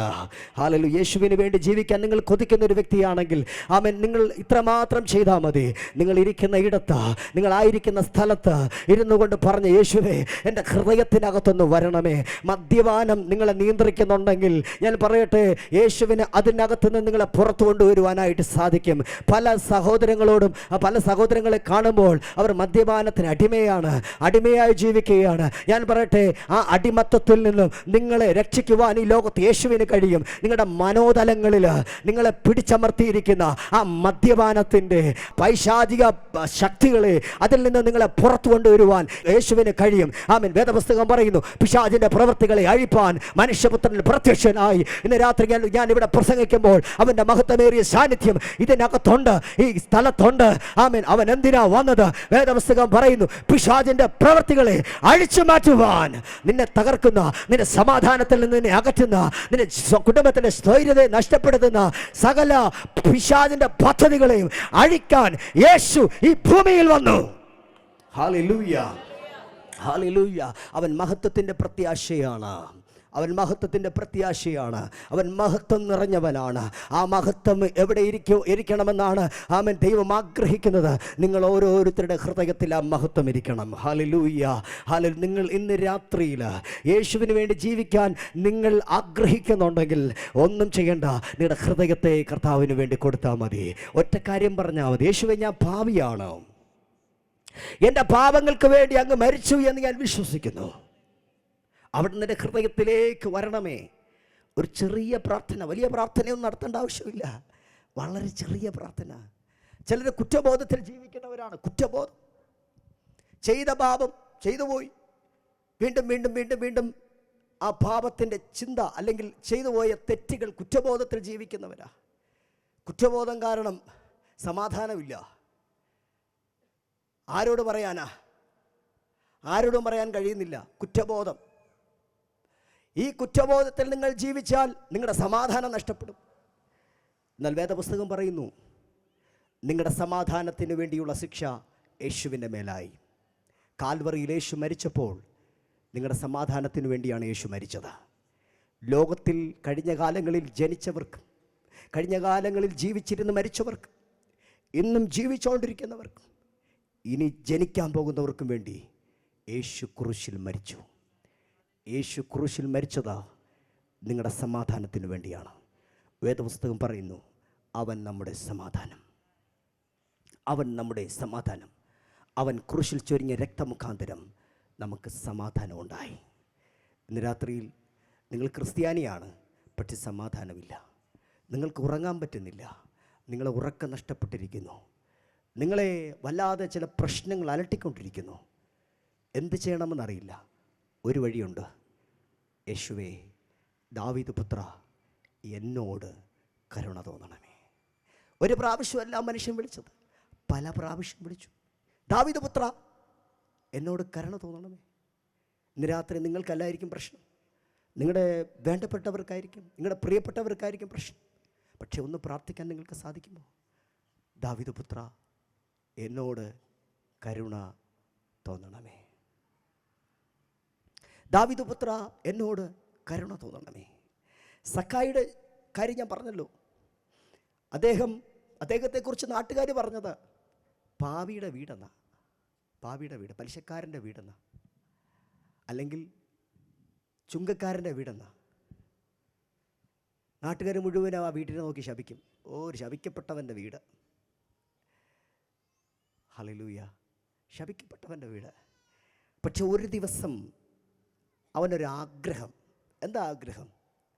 യേശു എങ്ങനെയുള്ള മനുഷ്യനാണെന്നൊന്ന് കാണണം. യേശു എങ്ങനെയുള്ളവൻ? Praise the Lord, hallelujah. ഒരു ശ്രമം നടത്തി. അതിന് തനിക്ക് ശകലം പൊക്കക്കുറവുള്ള മനുഷ്യനാണ്. അതുകൊണ്ട് ആളുകളുടെ ഇടയിൽ നിന്ന് കഴിഞ്ഞാൽ അദ്ദേഹത്തിന് യേശുവിനെ കാണാൻ പറ്റത്തില്ല. അതുകൊണ്ട് താൻ തൻ്റെ ബുദ്ധിപരമായൊരു ശ്രമം നടത്തി ഒരു കാട്ടത്തിയിൽ അങ്ങ് വലിഞ്ഞു കയറി ഇങ്ങനെ നോക്കുക, യേശു എപ്പോൾ ഇതുവഴി പോകുമെന്ന്, യേശു എപ്പോൾ ഇതുവഴി പോകുമെന്ന് അതെങ്ങനെ നോക്കിക്കൊണ്ടിരുന്നു. പെട്ടെന്ന് യേശു അതുവഴി കടന്നുപോയി. യേശു അവിടെ പോയിട്ട് അവിടെ നിന്നു. യേശു ആരാ? സർവജ്ഞാനിയാണ്. സർവജ്ഞാനി. അവനെ അന്വേഷിക്കുന്നവനെ അവൻ കണ്ടെത്തും. ഇന്ന് രാത്രി അവനെ അന്വേഷിക്കുന്നവനെ അവൻ കണ്ടെത്തിയിരിക്കും. ദൈവത്തെ അന്വേഷിക്കുന്ന ബുദ്ധിമാനുണ്ടോ എന്ന് കാണുവാൻ ദൈവം മനുഷ്യപുത്രന്മാരെ തിരഞ്ഞുകൊണ്ടിരിക്കുവാണ്. യേശു അവിടെ നിന്നു. യേശു പോകുന്നില്ല. ശിഷ്യന്മാരും അവിടെ നിന്നു, ജനസമൂഹം അവിടെ നിന്നു. യേശു മേളോട്ട് നോക്കി, സക്കായിയെ താഴോട്ടിറങ്ങി വാ. അവൻ വളരെ സന്തോഷത്തോടെ ഇറങ്ങി വന്നു. നിങ്ങൾക്കറിയാം, അവൻ വളരെ സന്തോഷത്തോടെ ഇറങ്ങി വന്നു. യേശു അവനോട് പറഞ്ഞു, ഇന്ന് ഞാൻ നിൻ്റെ വീട്ടിലാണ്. ഇനി ഞാൻ അങ്ങോട്ടാണ് പോകുന്നത്, എനിക്ക് വേറൊരിടത്ത് പോകാനുള്ളതാണ്. പക്ഷേ ഇന്ന് ഞാൻ നിൻ്റെ വീട്ടിലോട്ട് വരിക. നാട്ടുകാർ കൂടി പറഞ്ഞു, ഇതാണ്ടേ വിശുദ്ധൻ ഒരു അശുദ്ധൻ്റെ വീട്ടിലോട്ട് പോവുക. യേശു ഏത് അശുദ്ധനോട് സംസാരിച്ചാൽ യേശു അശുദ്ധനാകത്തില്ല. അതാണ് യേശുവിൻ്റെ പ്രത്യേകത. നമ്മൾ അശുദ്ധനോട് സംസാരിച്ചാൽ നമ്മൾ എപ്പോൾ അശുദ്ധനായെന്ന് ചോദിച്ചാൽ മതി. നിൻ്റെ കൂട്ടുകാരനാരാ? എൻ്റെ കൂട്ടുകാരൻ നല്ലവനാണെങ്കിൽ അത് തന്നെയാണ് നീ. നിൻ്റെ കൂട്ടുകാരൻ കെട്ടവനാണെങ്കിൽ നീയും അങ്ങനെയുള്ളത് തന്നെയാണ്. അതുകൊണ്ട് വീട്ടുകാർ പറയടാ, അവൻ്റെ കൂടെ കൂടരുത്, അവൻ ശരിയല്ല, അല്ലേ? പറയത്തില്ലേ? ഉപദേശം കേട്ടിട്ടില്ലേ? മാതാപിതാക്കൾ പറഞ്ഞിട്ടില്ലേ? ആ സ്ത്രീയോട് കൂടരുത്, അല്ലെങ്കിൽ ആ പയ്യനോട് കൂടരുത്. നമുക്ക് ഈ ദുശീലങ്ങൾ കിട്ടിയത് എങ്ങനെയാണ്? വെറുതെ ഇരുന്നപ്പോൾ ഇങ്ങനെ കിട്ടിയതാണോ? ആണോ? ഈ യൗവനക്കാർക്ക് ഈ ദുശീലങ്ങൾ കിട്ടുന്നത് വെറുതെ ഇരിക്കുന്നതാണോ? അവരെ കുറച്ചു കാലം വീടിനെ പറ്റിയിരിക്കും. ഒരു കൗമാരപ്രായമൊക്കെ, കൗമാരപ്രായത്തിൻ്റെ ആ ഒരു സമയത്തൊക്കെ പതുക്കെ വീട്ടിൽ നിന്ന് പുറത്തു ചാടാൻ തുടങ്ങും. സുഹൃത്തുക്കൾ കിട്ടും. പിന്നെ അവർ സംസാരിക്കും പല വിഷയം. അപ്പോൾ എടാ, ഒരല്പം ഒന്ന് ടേസ്റ്റ് ചെയ്ത് നോക്കാം നമുക്ക്, അല്ലേ? ഒരു സിഗരറ്റ് അല്ലെങ്കിൽ എന്തെങ്കിലും ലഹരി പദാർത്ഥങ്ങൾ അല്പം നോക്കാം. ഇന്ന് വർദ്ധിച്ചു വരികയായി സാധനങ്ങളൊക്കെ. പ്രൈസ് ദി ലോർഡ്, അല്ലേ? ഹല്ലേലൂയ. കരങ്ങളെടുത്ത് കർത്താവിന് സ്തോത്രം ചെയ്താട്ടെ. ഹല്ലേലൂയ. അപ്പോൾ സക്കായി എന്ന് പറയുന്ന മനുഷ്യൻ്റെ വീട്ടിനകത്ത് യേശു വന്നു. അവൻ അവിടെ താമസിച്ചു. അവൻ്റെ ജീവിതത്തിനകത്ത് മാറ്റം സംഭവിച്ചു. യേശു പാവിയായില്ല. പാവിയായ സക്കായി നേരെയായി. അവൻ 2 തീരുമാനങ്ങളെടുത്തു. അതിലൊരു തീരുമാനം, എൻ്റെ വസ്തുവകയിൽ പാതി ഞാൻ ദരിദ്രർക്ക് കൊടുക്കാം. ഒത്തിരി സമ്പാദിച്ചിട്ടുണ്ട്. ഞാൻ ഒത്തിരി ഒന്നും കൂടുതൽ സമ്പാദിച്ചിട്ട് എന്നാ കാര്യമോ? ഒരു വലിയ വീടിങ്ങനെ വെച്ചിരിക്കുക. വീട് വെച്ചു. നല്ല വീട് നല്ലത് തന്നെയാണ്. പക്ഷേ ആ വീട് അവിടെ നിൽക്കുമ്പോൾ തന്നെ നമ്മൾ എടുത്തുകൊണ്ട് പോകും. ചെറിയൊരു സ്ഥലത്ത് കൊണ്ടിടാൻ കരുതി, അല്ലെങ്കിൽ എവിടെയെങ്കിലും കൊണ്ട് നമ്മളെ ദഹിപ്പിക്കാനായിട്ട്, അല്ലെങ്കിൽ അടക്കാനായിട്ട് അല്പസ്ഥലം മതി, അല്ലേ? ഈ വെട്ടിപ്പിടിക്കാനും തട്ടിപ്പറിക്കാനും കെട്ടിപ്പൊക്കാനുമുള്ള അത്യാഗ്രഹമൊക്കെ അല്പം കുറഞ്ഞാൽ സമാധാനത്തോടെ ജീവിക്കാൻ പറ്റും. Praise the Lord. തട്ടിപ്പറിച്ചതും വെട്ടിപ്പിടിച്ചതും കെട്ടിപ്പൊക്കിയതും ഒന്നും കൊണ്ടുപോകത്തില്ല. കൊണ്ടുപോകുമോ? ഒന്നും കൊണ്ടുപോകത്തില്ല. അതുകൊണ്ട് അല്പം ഉണ്ടെങ്കിൽ തന്നെയും സമാധാനത്തോടെ ജീവിക്കാൻ ശീലിക്കുക. ആവശ്യമുണ്ട്, ആഗ്രഹമുണ്ട്. ആവശ്യം അത്യാവശ്യം അല്ലേ? ആഗ്രഹം അത്യാവശ്യം. പക്ഷെ നമുക്ക് കുറച്ച് പൈസ കിട്ടിക്കഴിഞ്ഞാൽ നമ്മൾ എന്തുമായിരിക്കും ചെയ്യുന്നത്? ആവശ്യം ഉണ്ടാകും, അത്യാവശ്യം ഉണ്ടാകും. നമ്മൾ കുറച്ച് പൈസ കിട്ടിക്കഴിഞ്ഞാൽ നമ്മൾ എന്തോ ചെയ്യും? നമ്മൾ ആഗ്രഹം അല്ലേ? അപ്പോൾ നമ്മുടെ ജീവിതത്തിനകത്ത് നമ്മൾ വളരെ സൂക്ഷിക്കുക. നമ്മുടെ സമാധാനത്തെ തകർക്കുവാൻ ഒന്നിനും നമ്മൾ അനുവദിക്കരുത്. Price the Lord. ഹല്ലേലൂയ. ഒന്ന് സഖായി പറഞ്ഞൊരു കാര്യം, എൻ്റെ വസ്തുവകയിൽ പാതി ഞാൻ ആർക്ക് കൊടുക്കാം? ദരിദ്രർക്ക് കൊടുക്കാം. നേരത്തെ എങ്ങനെ കൂട്ടാമെന്ന പുള്ളിക്കാരൻ ചിന്തിച്ച്, എങ്ങനെ വെട്ടിപ്പിടിച്ച്, എങ്ങനെ താൻ കുറച്ചുകൂടെ ഒന്ന് അതിരുകളെ വിശാലമാക്കാമെന്നാണ് ചിന്തിച്ചത്. പക്ഷേ യേശു വന്നപ്പോൾ മനസ്സിലായി ഇതൊന്നും കൊണ്ട് വലിയ പ്രയോജനമില്ല. ഇതൊക്കെ ഈ ഭൂമിയിൽ ഉപയോഗിക്കുവാൻ മാത്രം ഉള്ള കാര്യമാണ്. രണ്ടാമത് സക്കായി യേശുവിനോട് പറഞ്ഞത്, വല്ലതും ചതിവായി വാങ്ങിയിട്ടുണ്ടെങ്കിൽ, വല്ലതും ചതിച്ച് വാങ്ങിച്ചിട്ടുണ്ടെങ്കിൽ അല്ലേ? ചതിച്ച് വാങ്ങിക്കുക എന്ന് പറയുന്നതേ അത് ഭയങ്കര ശാപമാണ്. നിങ്ങളുടേതല്ലാത്ത ഒരു സാധനവും നിങ്ങൾ വെച്ചിരിക്കരുത്. നിങ്ങൾക്ക് അനുഗ്രഹമല്ല. കൈക്കൂലി വാങ്ങുന്നത് ഒരു അനുഗ്രഹമല്ല, അതൊരു ശാപമാണ്. നമ്മുടെ രാജ്യത്തിൻ്റെ ഒരു കാര്യമാണ് ഇത്. കൈക്കൂലി, ഏത് കാര്യം നടന്നാലും കൈക്കൂലി, അതൊരു ശാപമാണ്. അതാർക്കും ഗുണം ചെയ്യത്തില്ല. ചുമ്മാ വെള്ളം ഒഴിച്ച് തീർക്കാനല്ലാതെ ഒന്നിനും കൊള്ളത്തില്ല. അത് മക്കൾക്കൊരു ഗുണമില്ല. അതുകൊണ്ട് ഉള്ളത് കൊണ്ട് അധ്വാനിച്ചുണ്ടാക്കുന്നത് മതി, അതാ നിൽക്കുന്നത്. അല്ലാത്തതൊന്നും നിൽക്കത്തില്ല. ബാക്കിയെല്ലാം ശാപം കൊണ്ടുവരും ജീവിതത്തിനകത്ത്. ആരുടെയെങ്കിലും അപകരിച്ച് വെച്ചിട്ടുണ്ടെങ്കിൽ അത് തിരിച്ചു കൊടുക്കുക അല്ലേ? അതാ സക്കായി ചെയ്തത്. വല്ലതും ഞാൻ ചതിവായിട്ട് വാങ്ങിച്ചിട്ടുണ്ടെങ്കിൽ 1 മടങ്ങല്ല, 2 മടങ്ങല്ല, 3 മടങ്ങല്ല, 4 മടങ്ങ് തിരിച്ചു കൊടുക്കാം. അപ്പുറത്തവൻ്റെ 10 ലക്ഷം രൂപ മേടിച്ച് തിരിച്ചു കൊടുത്തിട്ടില്ല അല്ലേ? 40 ലക്ഷം രൂപയായിട്ട് തിരിച്ചു കൊടുക്കാം, 50 ലക്ഷം രൂപയായിട്ട് തിരിച്ചു കൊടുക്കാം ഞാൻ. ഹല്ലേലൂയ. നമ്മുടേതല്ലാത്ത ഒന്നും നമ്മുടെ കയ്യിൽ വെച്ചിരിക്കരുത്. അത് കൊടുത്തു തീർക്കണം, അത് തിരികെ കൊടുക്കണം, അല്ലെങ്കിൽ അത് ശാപമാണ്. ചില ആൾക്കാരുണ്ട്, ജോലി ചെയ്തിട്ട് കൂലി കൊടുക്കത്തില്ല, ആ കൂലിക്കാരൻ്റെ ശമ്പളം കൊടുക്കത്തില്ല. അതും ഒരു ശാപമാണ്. ശാപം നിങ്ങളുടെ ജീവിതത്തിൽ പല രീതിയിലും വരാം. ഒന്ന്, മാതാപിതാക്കളെ ബഹുമാനിക്കാത്തത് കൊണ്ട് ശാപം കടന്നു വരും. മാതാപിതാക്കളെ ഉപദ്രവിക്കുന്നവരുണ്ട്. കഴിഞ്ഞ ദിവസം ഞാൻ മീഡിയയിലൂടെ ഓൺലൈൻ വഴി കണ്ട ഒരു കാര്യമാണ്. തിരുവനന്തപുരം മെഡിക്കൽ കോളേജ് ആണോ എന്നറിയത്തില്ല, ഒരു അഗതി മന്ദിരത്തിലേക്ക് 40-40ഓളം പേരെ കൊണ്ടുപോവുക. വേണ്ടപ്പെട്ടവർ കൊണ്ട് മെഡിക്കൽ കോളേജ് തള്ളിയിട്ട് മുങ്ങി. മാതാപിതാക്കളെ ഉപദ്രവിക്കുകയും മാതാപിതാക്കളെ തള്ളിക്കളയും ചെയ്യുന്നവർ ശപിക്കപ്പെടും. വേദപുസ്തകം പറയുന്നൊരു വചനമുണ്ട്, എഫേസ്യർക്കെഴുതിയ ലേഖനം 6-ാമത്തെ അധ്യായം 2-ാമത്തെ വാക്യം. നിനക്ക് ഭൂമിയിൽ ദീർഘായുസ് വേണമെങ്കിൽ നിൻ്റെ അപ്പനെ അമ്മയെ ബഹുമാനിക്കണം. അത് ദൈവത്തിൻ്റെ വചനം പഠിപ്പിക്കുന്നൊരു കാര്യമാണ്. എത്ര വചനം കേട്ടാലും എത്ര വചനം വായിച്ചാലും നീ അനുഗ്രഹിക്കപ്പെടത്തില്ല. എന്താ? അപ്പനെയും അമ്മയും ബഹുമാനിക്കണം. Price the Lord. അത് ദൈവം വെച്ച നിയമം. അത് ഏത് മതത്തിലുള്ളവനാകട്ടെ, ഏത് മതവിശ്വാസിയാകട്ടെ, നിൻ്റെ അപ്പനെയും അമ്മയും നീ ബഹുമാനിച്ചില്ല എങ്കിൽ ശാപം വരും. നീ രക്ഷപ്പെടത്തില്ല. തല കുത്തി മറിഞ്ഞാലും രക്ഷപ്പെടത്തില്ല. ഏത് ബിസിനസ് ചെയ്താലും പൊട്ടിപ്പാളിഷാകും. കാര്യം അതൊരു ശാപമാണ്. അപ്പനെയും അമ്മയും ബഹുമാനിക്കുക. ആരെങ്കിലും അപ്പനെയും അമ്മയും ബഹുമാനിക്കാതായിരുന്നിട്ടുണ്ടെങ്കിൽ ഇന്ന് രാത്രി യേശുവിനോട് പറയണം, കർത്താവേ, ജീവിതത്തിൽ ഞാൻ തെറ്റ് ചെയ്തു, എന്നോട് ക്ഷമിക്കണമേ. മരത്തിന്മേൽ തൂങ്ങുന്നവനെല്ലാം ശപിക്കപ്പെട്ടവനെന്ന് എഴുതിയിരിക്കുന്ന പോലെ ക്രിസ്തു നമുക്ക് വേണ്ടി ശാപമായി തീർന്നു. ന്യായപ്രമാണത്തിൻ്റെ ശാപത്തിൽ നിന്ന് ക്രിസ്തു നമ്മെ വിലയ്ക്ക് വാങ്ങി. ഹല്ലേലൂയ. ന്യായപ്രമാണത്തിൻ്റെ ശാപത്തിൽ നിന്നും മാതാപിതാക്കളെ അനുസരിക്കുക എന്നുള്ളത് അനുസരിക്കാതിരുന്നു കഴിഞ്ഞാൽ ശാപം വരും. ഇത് ന്യായപ്രമാണത്തിൻ്റെ ശാപമാണ്. കഴിഞ്ഞ ദിവസങ്ങളിൽ നിങ്ങളുടെ ജീവിതത്തിൽ കഴിഞ്ഞ നാളുകൾ സംഭവിച്ചിട്ടുണ്ടെങ്കിൽ ഇന്ന് രാത്രി കർത്താവിനോട് പറ, കർത്താവേ, എൻ്റെ മാതാപിതാക്കളോട് ഞാൻ തിന്മ പ്രവർത്തിച്ചിട്ടുണ്ട്, അവരെ അനുസരിക്കാതിരുന്നിട്ടുണ്ട്, അവിടെ നിന്ന് എന്നോട് ക്ഷമിക്കണമേ. ദൈവം നിങ്ങളുടെ പാപങ്ങളെ ക്ഷമിക്കും. നിങ്ങളുടെ പാപങ്ങൾ ഏറ്റുപറയുന്നുവെങ്കിൽ അവൻ നിങ്ങളുടെ ജീവിതത്തിൽ സകല അനീതിയും ഒക്കെ ശുദ്ധീകരിപ്പാൻ തക്കവണ്ണം വിശ്വസ്തനും നീതിമാനുമാകുന്നു. Hallelujah, hallelujah. ഒന്നാമത് ശാപം വരുന്നത് മാതാപിതാക്കളെ അനുസരിക്കാത്ത ഒത്തിരി കാര്യങ്ങളുണ്ട്. അതൊന്നും ഇവിടെ പൊതുവിൽ പറയാൻ പറ്റാത്ത കാര്യങ്ങളാണ്. എന്നാൽ ഒന്ന്, മാതാപിതാക്കളെ അനുസരിക്കാത്തതിലൂടെ ശാപം കടന്നു വരാം.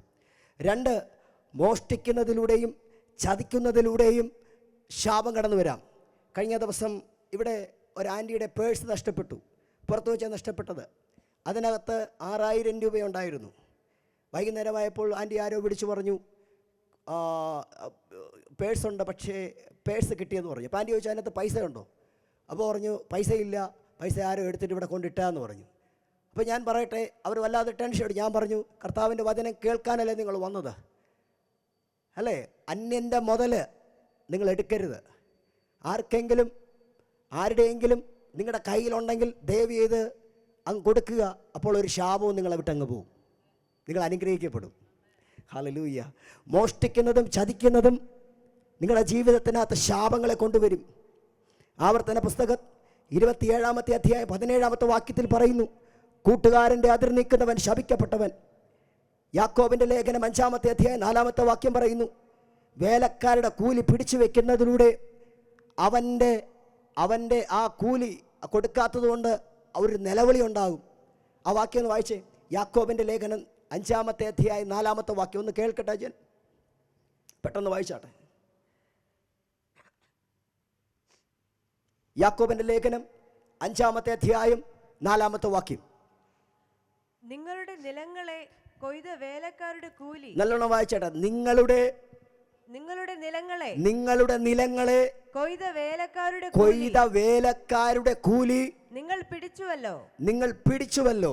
അത് നിങ്ങളുടെ അടുക്കൽ നിന്ന് നിലവിളിക്കും. അത് നിങ്ങളുടെ അടുക്കൽ നിന്ന് എന്ത് ചെയ്യും? നിലവിളിക്കും. കൊയ്തവരുടെ മുറവിളി സൈന്യങ്ങളുടെ കർത്താവിന്റെ ചെവിയിൽ എത്തിയിരിക്കുന്നു. നീ അനുഗ്രഹിക്കപ്പെടത്തില്ല. ജോലി ചെയ്താൽ, പണ്ട് ആരണ്ട ജോലി ചെയ്താൽ കൂലി കൊടുക്കണം, അല്ലേ? ജോലി ചെയ്താൽ പണ്ട് കൊടുക്കത്തില്ലായിരുന്നു. Price the Lord. ശാപം വരും, പെട്ടെന്ന് വരും. മൂന്നാമത്, മറ്റുള്ളവരെ പരിഹസിക്കുന്നതിലൂടെ ശാപം കടന്നു വരാം. ആവർത്തന പുസ്തകം 27-ാമത്തെ അധ്യായം 18-ാമത്തെ വാക്യം. ആവർത്തന പുസ്തകം 27 പഠിച്ചാൽ, കുരുടനെ വഴിതെറ്റിക്കുന്നവൻ ശപിക്കപ്പെട്ടവൻ, ദരിദ്രനെ പരിഹസിക്കുന്നവൻ അവൻ ശപിക്കപ്പെട്ടവൻ. അതുകൊണ്ട് മറ്റുള്ളവരെ കളിയാക്കുന്ന സ്വഭാവം. ഒരുത്തൻ മുടന്തനാണെങ്കിൽ അവൻ്റെ പേര് പറയത്തില്ല, പിന്നെ എന്തോ പറയും? അവിടെയുള്ള മുടന്തനെന്ന് പറയും. ചെകിടനാണെ പറയും അവിടെയുള്ള പൊട്ടൻ, അങ്ങനെയല്ലേ പറയത്തെ? പേര് പറയൂ. അവനൊന്നാമത്തെ നല്ല പേരുണ്ട്. നമ്മുടെ നാട്ടിലെന്ത് പറയും? നമ്മുടെ നാട്ടിൻ്റെ ഒരു പന്ന ശീലമാണ് ഇതൊക്കെ. ഒരു ബലഹീനതയുള്ളവനെ എന്തൊക്കെ പറയും? അവൻ ഏത് കണ്ണ് കാണാൻ പറ്റത്തില്ല ഒരു കുരുടനെന്ന് പറയും. ആ കുരുടൻ്റെ വീടല്ലേ? അല്ലെങ്കിൽ ആ മുടന്തൻ്റെ വീടല്ലേ? അല്ലെങ്കിൽ ആ പൊട്ടൻ്റെ വീടല്ലേ? അങ്ങനെയല്ലേ പറയുന്നേ? അങ്ങനെയല്ലേ? നാട്ടിൽ വന്ന ഒരാൾ ഇവിടെ മറ്റേ ആ ചേട്ടൻ്റെ വീട്, മറ്റേ ചേട്ടനല്ലേ? അവൻ മുട്ടയല്ലേ? മുട്ട തന്നെ അല്ലേ? അപ്പോൾ നമ്മൾ പേര് പറഞ്ഞത് മനോഹരമായ, അപ്പനും അമ്മയും മനോഹരമായ പേരിട്ടിട്ടുണ്ട്, പക്ഷെ അതൊന്നും പറയത്തില്ല. നമ്മുടെയൊക്കെ ശീലങ്ങളൊക്കെ മാറ്റണം. Price the Lord. അപ്പോൾ മറ്റുള്ളവരെ കളിയാക്കുന്നതിലൂടെ, പരിഹസിക്കുന്നതിലൂടെ അവൻ്റെ മനസ്സ് വേദനിക്കും, അവനെ ശപിക്കും, അല്ലേ? ശപിക്കത്തില്ലേ? നിങ്ങൾ ഒരാൾ കളിയാക്കിയാൽ നിങ്ങൾക്ക് നല്ല നല്ല സന്തോഷമായിരിക്കും ഉണ്ടാകുന്നേ. നിങ്ങളെ കളിയാക്കിയാൽ സന്തോഷം ഉണ്ടാവുമോ? സന്തോഷം ഉണ്ടാവുമെന്ന് പറയുന്നൊരു കരവെഴുത്തുനിന്ന് കാണട്ടെ. ഒറ്റ മനുഷ്യന് പൊക്കത്തില്ലെന്ന് എനിക്കറിയാം, അല്ലേ? കളിയാക്കുമ്പോൾ നിങ്ങളെന്ത് പറയും? ദൈവമേ, അതുപോലെ തന്നെ ഇവന് വരട്ടെ എന്നങ്ങ് പറയും. Praise the Lord. അപ്പോൾ എന്ത് ചെയ്യുക? കളിയാക്കരുത്. Praise the Lord. സദൃശ്യവാക്യം 17-5 എടുത്താട്ടെ. പലപ്പോഴും പല കുടുംബത്തിനകത്ത് സമാധാനമില്ലാത്തത് ഇങ്ങനെയുള്ള പല കാര്യങ്ങളും ചെയ്യുന്നതിലൂടെയാണ്. വായിച്ചേ സദൃശ്യവാക്യം 17-5. ദരിദ്രനെ പരിഹസിക്കുന്നവൻ ദരിദ്രനെ പരിഹസിക്കുന്നവൻ അവന്റെ സ്രഷ്ടാവിനെ നിന്ദിക്കുന്നു. അവന്റെ സൃഷ്ടാവിനെ എന്ത് ചെയ്യുന്നു? ദരിദ്രനും സമ്പന്നനും ഉണ്ടെങ്കിൽ ലോകം മുന്നോട്ട് പോകും. എല്ലാവരും സമ്പന്നന്മാരായി കഴിഞ്ഞാൽ എന്ത് ചെയ്യാൻ പറ്റും? ആരെങ്കിലും കൃഷിപ്പണിക്ക് പോകുമോ? എല്ലാവരും ഗവൺമെൻറ് ജോലിക്കാരായി കഴിഞ്ഞാൽ പിന്നെ ഇവിടെ ആരാ ജോലി ചെയ്യുന്നത്? തെങ്ങിക്കയറുന്ന ആരാ? ഈ സൗണ്ട് വയ്ക്കുന്ന ആരാ? ഇവിടെ ക്യാമറ പിടിക്കുന്ന ആരാ? അല്ലേ? ചിലർക്ക് ഗവൺമെൻറ് ജോലിയുണ്ട്, ചിലർക്കില്ല. എല്ലാവരും മനുഷ്യരാ. 60, 70, 80 വയസ്സ് വരെ ഇത്രയേ ഉള്ളൂ. മേളിലോട്ടും താഴോട്ടും ഇങ്ങനെ വലിച്ചിങ്ങനെ ജീവിക്കുന്ന മനുഷ്യരാ. Praise the Lord, hallelujah. ദരിദ്രനെ പരിഹസിക്കുന്നവൻ, വായിച്ചേ, ദരിദ്രനെ പരിഹസിക്കുന്നവൻ ദരിദ്രനെ പരിഹസിക്കുന്നവൻ അവന്റെ സ്രഷ്ടാവിനെ നിന്ദിക്കുന്നു. അവനെ സൃഷ്ടിച്ചവനെ. അല്ലെ, ദൈവം എല്ലാം ക്രമമായിട്ടാ ചെയ്തിരിക്കുന്നത്. കുറേ ദരിദ്രമില്ല ഇല്ല എങ്കിൽ നിങ്ങൾ മറ്റേ പ്ലാസ്റ്റിക് തിന്നുമായിരുന്നു. പ്ലാസ്റ്റിക് അരിയും പ്ലാസ്റ്റിക് ബീഫും ഒക്കെ തിന്നുമായിരുന്നു. കഷ്ടപ്പെടാൻ കുറച്ച് പേരുള്ളത് കൊണ്ടാണ് ഇങ്ങനെയൊക്കെ പോകുന്നേ. അല്ലേ? ആണോ? അല്ലേ? ആണോ? നിങ്ങൾ കടയിൽ നിന്ന് മേടിച്ച് കഴിക്കുന്നത് കുറച്ച് പാവപ്പെട്ടവരുള്ളതുകൊണ്ടല്ലേ, കുറേ കർഷകരുള്ളത് കൊണ്ടല്ലേ. അതുകൊണ്ട് അവരെ ബഹുമാനിക്കണം, അവർക്ക് വേണ്ടി പ്രാർത്ഥിക്കണം, അവരെ സ്നേഹിക്കണം. Price the Lord, hallelujah, hallelujah. നമ്മുടെയൊക്കെ ചോരയുടെ കളർ എന്തുവാ? ചുമപ്പോ അതോ മഞ്ഞയോ? ഏത് മതത്തിൽപ്പെട്ടവൻ്റെയും ഏത് ജാതിയിൽപ്പെട്ടവൻ്റെ ചോരയുടെ കളറ് ഒന്ന് തന്നെയാണ്. എന്താ? എന്താ? കറുപ്പോ വെളുപ്പോ ചുമപ്പ്? Praise the Lord. മനുഷ്യനെ സൃഷ്ടിച്ച ദൈവം ഒന്നാ. പണ്ടൊരു പാസ്റ്റർ പ്രസംഗിച്ചു, എനിക്ക് നിനക്കും സൂര്യനൊന്ന്, എനിക്ക് നിനക്ക് ചന്ദ്രനൊന്ന്, എനിക്ക് നിനക്കും ഒരു രക്ഷകനേ ഉള്ളൂ, കർത്താവായ യേശു ക്രിസ്തു. മനുഷ്യനെ സൃഷ്ടിച്ച ദൈവം. ദൈവം എങ്ങനെയാണ് മനുഷ്യനെ സൃഷ്ടിച്ചത്? വേദപുസ്തകം പറയുന്നു, ദൈവം തൻ്റെ രൂപത്തിലും തൻ്റെ സാദൃശ്യത്തിലും മനുഷ്യനെ സൃഷ്ടിച്ചു. എത്ര മനോഹരം, എത്ര മനോഹരം, എത്ര മനോഹരം. അടുത്തിരിക്കുന്ന വ്യക്തി പറഞ്ഞു, എത്ര മനോഹരം. നിങ്ങൾ എത്ര സൗന്ദര്യമുള്ളവളായിരിക്കുന്നു, സൗന്ദര്യമുള്ളവനായിരിക്കുന്നു. ദൈവത്തിൻ്റെ സൃഷ്ടിയാണ് നിങ്ങൾ. Hallelujah, price the Lord, hallelujah. നല്ലവണ്ണം നിങ്ങൾ സന്തോഷിക്കണം. എന്തെന്നറിയാമോ? കർത്താവ് നിങ്ങളുടെ സന്തോഷമാകുന്നു. ആമേൻ. ഓക്കെ, നമ്മൾ ആ വാക്യം കംപ്ലീറ്റ് വായിച്ചെങ്കിൽ ഒന്നുകൂടി വായിച്ചാട്ടെ. ദരിദ്രനെ പരിഹസിക്കുന്നവൻ അവന്റെ സ്രഷ്ടാവിനെ നിന്ദിക്കുന്നു, അവന്റെ സൃഷ്ടാവിനെ നിന്ദിക്കുന്നു. ആപത്തിൽ സന്തോഷിക്കുന്നവന്, ആപത്തിൽ സന്തോഷിക്കുന്നവനെ എന്ന് വെച്ചാൽ ഒരുത്തൻ എന്തെങ്കിലും നമുക്ക് ഇഷ്ടമല്ലാത്ത ഒരുത്തൻ എന്തെങ്കിലും അവൻ അത്രയും തന്നെ വേണം, അവനവിടെ വീഴണം, അവൻ്റെ കഥ തീരണം. അല്ലേ? ആപത്തിൽ സന്തോഷിക്കുന്നവന് ശിക്ഷ വരാതിരിക്കയില്ല. ശിക്ഷ വരാതെ. ചിലർ പണ്ട് പറയില്ലേ, ഈ പഴുത്ത ഇല വീഴുമ്പം പച്ച ഇല ഇരുന്നോട് ചിരിക്കും. എന്താ ചിരിക്കുന്നത്? ആടാ നീ പോയല്ലോ. പക്ഷെ അവൻ അറിയത്തില്ല, കാലങ്ങൾ കഴിയുമ്പോൾ ഇവനും ആരാകുമെന്ന്, പഴുക്കുമെന്ന്. Praise the Lord, hallelujah. മൂക്കിൽ ശ്വാസമുള്ള മനുഷ്യനെ നമുക്കുള്ള ആയുസ് എത്രയെന്നറിയാവോ? അല്പായുസാണ്. പെട്ടെന്ന് കാണുന്നത് പിന്നെ മാഞ്ഞു പോകുന്നത് ആവി പോലെയാ. അങ്ങനെയല്ലേ? അതുകൊണ്ട് കൂടുതൽ നിഗളിക്കരുത്. Praise the Lord, hallelujah, hallelujah, hallelujah. എല്ലാവരെയും ബഹുമാനിക്കുക. ബഹുമാനം കൊടുത്തേ ബഹുമാനം വാങ്ങാൻ സാധിക്കത്തുള്ളൂ. ഇതൊക്കെ കൺവെൻഷന് പ്രസംഗിക്കേണ്ട ആവശ്യമുണ്ടോ? 10 കാശ് കിട്ടുമ്പോൾ നിഗളിക്കരുത്. അതെവിടെ വേണമെങ്കിലും എപ്പോൾ വേണമെങ്കിലും പോവും. ആദ്യത്തെ ദിവസം ഇവിടെ വന്ന പാസ്റ്റർ പറഞ്ഞില്ലേ, അപകരിച്ചത് അവൻ ശപിച്ചുകൊണ്ട് കൊടുത്തു, നീ കൊണ്ടുപോ, ആശം പിടിച്ച കൊണ്ടുപോ, എൻ്റെ തലമുറ അനുഭവിക്കാന്ന് പറഞ്ഞിട്ട് പോയി, കിട്ടിട്ട് പോയി, എല്ലാം പോവും. നാം സമ്പാദിക്കുന്നത് നമ്മുടെ ആ തലമുറയ്ക്ക് പ്രയോജനമുള്ളതായിരിക്കണം. അന്യായമായി സമ്പാദിക്കരുത്, കൈക്കൂലി വാങ്ങരുത്. ഇന്ന് പലയിടത്തും പോകണമെങ്കിൽ കൈക്കൂലി. നമ്മൾ പല സന്ദർഭങ്ങളിലും പത്രത്തിൽ കൂടെ പത്രത്തിൽ കാണുന്ന കാര്യമാണ് ഞാൻ വിളിച്ച് പറഞ്ഞത്, ആരെക്കുറിച്ച് പറഞ്ഞ കാര്യമല്ല പറഞ്ഞത്. എന്തിനാ കൈക്കൂലി വാങ്ങുന്നത്? ഉള്ളത് കൊണ്ട് തൃപ്തിപ്പെട്ട് ജീവിക്ക്. അനാവശ്യമായി സമ്പാദിക്കുന്നത് ആർക്ക് വേണ്ടി? അത് തലമുറയ്ക്ക് ഇരിക്കത്തില്ല. ഞാൻ വീണ്ടും പറയുകയാണ്, എന്തിനാ വെറുതെ ശാപങ്ങൾ വരുത്തി വീട്ടിനകത്ത് കയറ്റുന്നത്? നിന്റെ ഭവനം ഒരു ശാപം നിറഞ്ഞൊരു സ്ഥലമാക്കി മാറ്റുന്നത് സഖായിയെ പോലെ. ഇന്ന് രാത്രി യേശുവുണ്ട്. ചെയ്ത പാപങ്ങൾ യേശുവിനോട് ഏറ്റു പറഞ്ഞാൽ അവൻ നിൻ്റെ പാപങ്ങൾ ക്ഷമിക്കും. ഇന്ന് നിന്നെ ഒരു പുതിയ മനുഷ്യനാക്കി മാറ്റും. പഴയതെല്ലാം നിന്നിൽ നിന്ന് എടുത്തു മാറ്റും. ക്രിസ്തുവിൽ നിന്നെ ഒരു പുതിയ മനുഷ്യനാക്കി മാറ്റും. ഹല്ലേലൂയ. 2-3 കാര്യങ്ങൾ പറഞ്ഞ് പ്രാർത്ഥിക്കുവാനായിട്ട് ആഗ്രഹിക്കുന്നു. ആമേൻ. ആ ഒരു ഭവനത്തിനകത്ത് വലിയ ആനന്ദം ഉണ്ടായത് യേശു വന്നതുകൊണ്ടാണ്. എന്നാൽ ഇന്ന് പല ഭവനങ്ങളിലും ആനന്ദവും സമാധാനവുമില്ല. ന്യായം മറച്ചു കളയുന്നവൻ ശപിക്കപ്പെട്ടവൻ. ന്യായം മറച്ചു കളയുന്നവൻ ആരുടെയൊക്കെയാ? പരദേശിയുടെയും അനാഥൻ്റെയും വിധവയുടെയും, അല്ലേ? ന്യായം മറച്ചു കളയുന്നവൻ.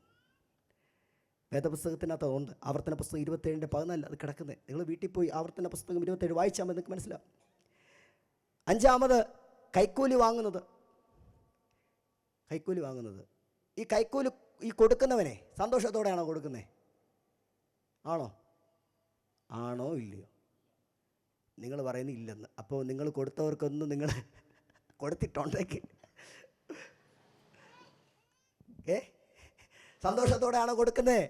അതുകൊണ്ട് ആരെങ്കിലും കൈക്കൂലി വാങ്ങുന്നവർ ഇതിനകത്തുണ്ടെങ്കിൽ ഇന്നത്തോടെ അത് വെച്ച് നിർത്തണം. മാനസാന്തരപ്പെടണം. വേണ്ട. കൂടുതൽ പൈസയുടെ പുറകെ ഓടരുത്. നമുക്കുള്ളത്, നമ്മുടെ തലമുറയ്ക്കുള്ളത്, നമ്മൾ അധ്വാനിക്കുന്നത്, അല്ലേ? സദൃശ്യവാക്യം 13:11 വായിച്ച്. സദൃശ്യവാക്യം 13:11. അന്യായമായി സമ്പാദിച്ച ധനം കുറഞ്ഞു പോകും. അധ്വാനിച്ച് സമ്പാദിക്കുന്നവൻ അന്യായമായി സമ്പാദിക്കുന്നത് എന്ത് ചെയ്യും? കുറഞ്ഞങ്ങ് പോവും. അടുത്ത് അധ്വാനിച്ച് സമ്പാദിക്കുന്നത് വർദ്ധിച്ച് വരും. ഇതാ വചനം പറയുന്നത്. അതുകൊണ്ട് അന്യായമായി സമ്പാദിക്കുന്നത് അങ്ങ് സ്റ്റോപ്പ് ചെയ്യുക. നിങ്ങളെല്ലാവരും അങ്ങനെ ചെയ്യുന്നു എന്നല്ലേ പറയുന്നത്. വേദപുസ്തകത്തിനകത്ത് ശാപം വരുവാനുള്ള കാരണങ്ങളുണ്ട്. ബൈബിൾ പറയുന്നു കാരണം കൂടാതെ ശാപം വരത്തില്ല. നിൻ്റെ ഭവനം ഒരു സന്തോഷമുള്ളൊരു ഭവനമായി തീരണമെങ്കിൽ, നിൻ്റെ ഭവനത്തിനകത്തൊരു ആനന്ദം ഉണ്ടാകണമെങ്കിൽ നീ കൈക്കൂലി വാങ്ങരുത്. നിൻ്റെ ഭവനം സന്തോഷത്തിൻ്റെയും സമാധാനത്തിൻ്റെയും ഭവനമായി തീരണമെങ്കിൽ നീ കൈക്കൂലി വാങ്ങരുത്. അന്യൻ്റെ അപകരിക്കരുത്. എന്തെങ്കിലും അന്യൻ്റെ നിൻ്റെ കരങ്ങളിലുണ്ടെങ്കിൽ അതെല്ലാം തിരിച്ചു കൊടുക്കണം. സക്കായി കൊടുത്തവരെ തിരിച്ചു കൊടുക്കണം. കർത്താവ് പറഞ്ഞു, ഇന്ന് ഇവൻ്റെ വീട്ടിൽ രക്ഷ വന്നു. ഇന്ന് ഇവൻ്റെ വീട്ടിൽ ഇവൻ ഇന്ന് കൈക്കൂലി വാങ്ങുന്നത് നിർത്തി. ഇന്ന് അവൻ്റെ ജീവിതത്തിൽ രക്ഷ വന്നു. അവൻ പരിഹസിക്കുന്നത് നിർത്തി. ഇവൻ കളിയാക്കുന്നത് നിർത്തി. ഹല്ലേലൂയ. ഇവൻ മോഷ്ടിക്കുന്നത് നിർത്തി. ഇവൻ ചതിക്കുന്നത് നിർത്തി. ഇന്ന് ഇവൻ്റെ ഭവനത്തിനകത്ത് രക്ഷ വന്നു. ഞാൻ പറയട്ടെ, ഈ സമാധാനമല്ല സഹോദരങ്ങളെ നമുക്ക് വേണ്ടത്. ക്രിസ്തുവിൻ്റെ സമാധാനമാണ് നമ്മുടെ ജീവിതത്തിനകത്ത് വേണ്ടത്. ക്രിസ്തുവിൻ്റെ സമാധാനം നിങ്ങളുടെ ജീവിതത്തിനകത്ത് വരണമെങ്കിൽ ക്രിസ്തുവിൻ്റെ രക്തം നിങ്ങളുടെ ജീവിതത്തിനകത്ത് വരണം. ക്രിസ്തുവിൻ്റെ രക്തം എന്തിനാണ് നമ്മുടെ ജീവിതത്തിന് വരേണ്ടത്? ക്രിസ്തുവിൻ്റെ രക്തം നമ്മുടെ ജീവിതത്തിലെ സകല പാപത്തെയും പൊക്കി ശുദ്ധീകരിക്കുന്ന രക്തമാണ്.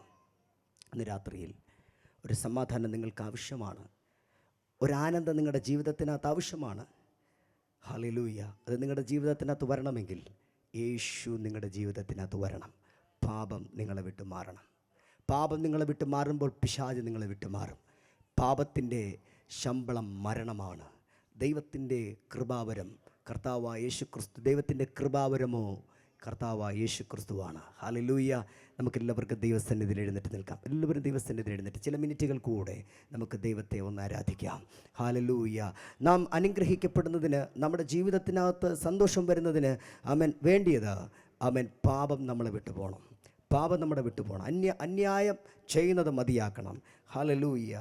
ഇന്ന് രാത്രിയിൽ ഞാൻ പ്രസംഗിച്ച ഏതെങ്കിലും വാക്കുകൾ നിങ്ങളുടെ ഹൃദയത്തിനകത്ത് സ്പർശിക്കുന്നുണ്ടെങ്കിൽ ദയവായി നിങ്ങൾ ദൈവസന്നിധിയിൽ പ്രാർത്ഥിക്കുക. ഹല്ലേലൂയ. എല്ലാ കരങ്ങളും ദൈവസന്നിധി ഉയർത്തിപ്പിടിച്ചാട്ടെ. ഇന്ന് രാത്രി ഈ യോഗത്തിൻ്റെ അവസാനത്തെ രാത്രിയാണ്. ഹല്ലേലൂയ. ദൈവത്തിൻ്റെ ആത്മാവ് ഇതിനകത്തുണ്ട്. ഉത്സവത്തിൻ്റെ ഒടുക്കത്തെ നാളിൽ കർത്താവ് നിന്നുകൊണ്ട് പറഞ്ഞു, ദാഹിക്കുന്നവൻ എൻ്റെ അടുക്കൽ വരട്ടെ, എന്നിൽ വിശ്വസിക്കുന്നവൻ്റെ ഉള്ളിൽ നിന്നും തിരുവെഴുത്തുകൾ പറയുന്നത് പോലെ ജീവജല നദികൾ ഒഴുകും. ഹല്ലേലൂയ. തുടർന്നുള്ള സമയങ്ങളിൽ പരിശുദ്ധാത്മാവിൻ്റെ സാന്നിധ്യം ഇതിനകത്ത് വെളിപ്പെടുകയാണ്. ദയവായി നിങ്ങളെല്ലാവരും കുറച്ചുകൂടെ മുന്നോട്ട് വന്നാട്ടെ.